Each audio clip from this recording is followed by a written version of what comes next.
Tashdile and welcome to Tibet This Week. This is Sakina Batt with another edition of Weekly News on Tibet, His Holiness the Dalai Lama and Central Tibetan Administration. Let's look at the headlines first. His Holiness the Dalai Lama to establish an institute of ancient Nalanda studies. His Holiness the Dalai Lama addresses judges at Bihar Judicial Academy. Representative Sonam Frasi addresses the Parliamentary Swedish Tibetan Friendship Association meet in the Swedish Parliament. Central Tibetan Administration's Information Secretary condemns Tibet clause in China-Myanmar Economic Treaty.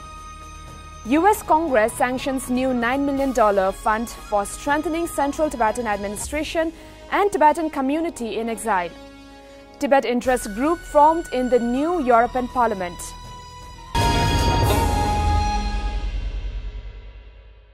His Holiness the Dalai Lama to establish an institute of ancient Nalanda studies near Bodh Gaya.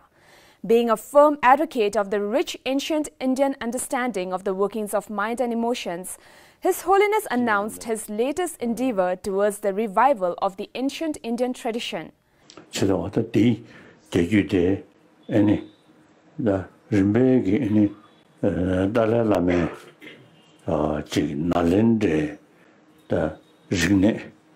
당간다 지 최지고 뭐인바 지기다 사이콜로지다 로직다 any philosophy 되게 로정치에서 유도지 academic랑 academic이야 지기 진짜로 센터 써야지 안다 방부터 패치 땡겨서 소리 들으시 방지기요리.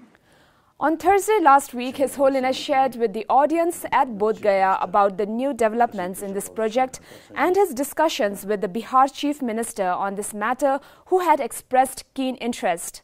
His Holiness also appreciated Sikyong Dr. Lobsang Singye towards this initiative. Arriving in Patna from Bodh Gaya on Friday last week, His Holiness the Dalai Lama drove directly to once again meet the Bihar Chief Minister, Honorable Nitish Kumar. His Holiness blessed a Bodhi tree in the Chief Minister's garden at his request. The Chief Justice Sanjay Karol and judges of Patna High Court welcomed the Tibetan spiritual leader on Saturday last week. His Holiness addressed the Bihar Judicial Academy on how to embrace love and compassion as a way of life. And within one country, distinction, rich and poor, all these are seed of our problem. So only remedy is we must develop the sense of oneness of 7 billion human beings. All are brothers, sisters. His Holiness returned to Dharamshala on Tuesday this week, completing a 44-day tour. Representative of His Holiness the Dalai Lama for Northern Europe, Baltic states and Poland, Sonam Frasi, addressed the Parliamentary Swedish Tibetan Friendship Association meet in the Swedish Parliament.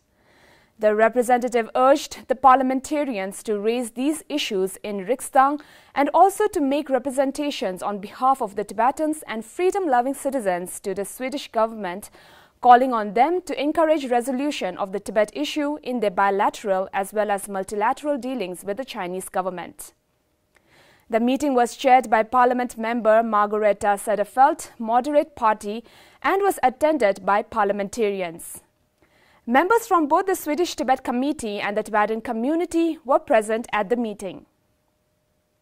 Information Secretary of Central Tibetan Administration, Mr. Tsewang Arya, condemned Tibet clause in China-Myanmar Economic Treaty that recognized Tibet along with Taiwan and East Turkestan as inalienable parts of China on Saturday last week. Yes, recently China and Myanmar, they have signed 33 agreements on trade, economy and other social projects. So this is very good. But the alarming thing in this agreement is that China has imposed on Burma to accept that Tibet, Taiwan and East Turkestan as an inalienable part of China. So this is historically wrong and not correct. So by this, China is deliberately trying to distort history and mislead the international community. Tibet historically has been an independent country before the illegal occupation by China in 1950s. So why China is doing these things is that they want to legitimize their illegal occupation of Tibet and urge the foreign governments by giving an economic incentive to accept their own version of the histories. So this is morally and historically wrong, and it is not acceptable, and it is against the international norms. Taiwan's Foreign Affairs Ministry also condemned the joint statement as false and said Taiwan is not part of China and only the Taiwanese government elected by its people can represent Taiwan. For the fiscal year 2020, U.S. Congress sanctioned new $9 million fund for strengthening Central Tibetan administration and Tibetan community in exile.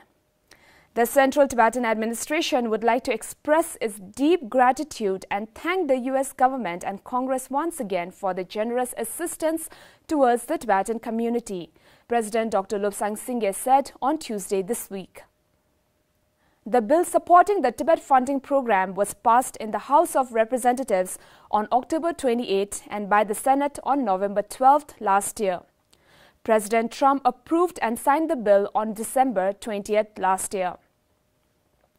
A Tibet Interest Group was formed in the recently elected European Parliament on Wednesday this week.